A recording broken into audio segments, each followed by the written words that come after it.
I think the importance of joining a good chamber, because so much of learning happens by osmosis, as ma'am said, by just absorbing and being there. Uh, Also, law is a marathon. It's not a sprint. So the initial few years, keep investing in yourself by learning these skills, and that's the only way to do it. The returns are not going to come in a day or two, or in a month, or a year or two. It's the trajectory is long, as I said.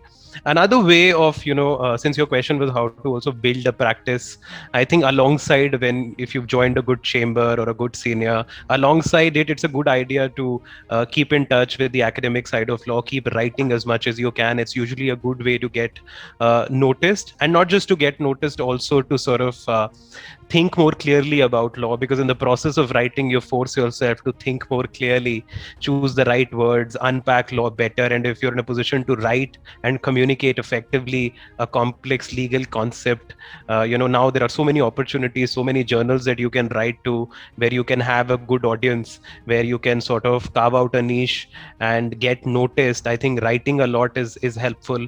And I think in terms of building a good practice, if you're working hard and your seniors learn to trust you, the clients see you in action and see that you work hard, you will automatically start building credibility for yourself, and people would start depending on you.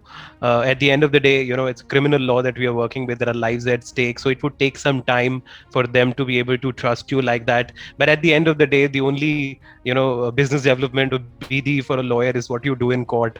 So many times, when ma'am, for instance, would argue a great case for an hour, when she would walk out, there would be so many people wanting to engage ma'am for their own cases. And now, these days, if for example you're arguing as a young lawyer a matter on video conferencing in a court in Telangana, if you do it really well, you would see your chat box with other litigants who are present in the court, who are looking at you, may want to reach out to you for you to take up their cases. So the idea is to be at it, work hard, write, and maintain that fidelity with law.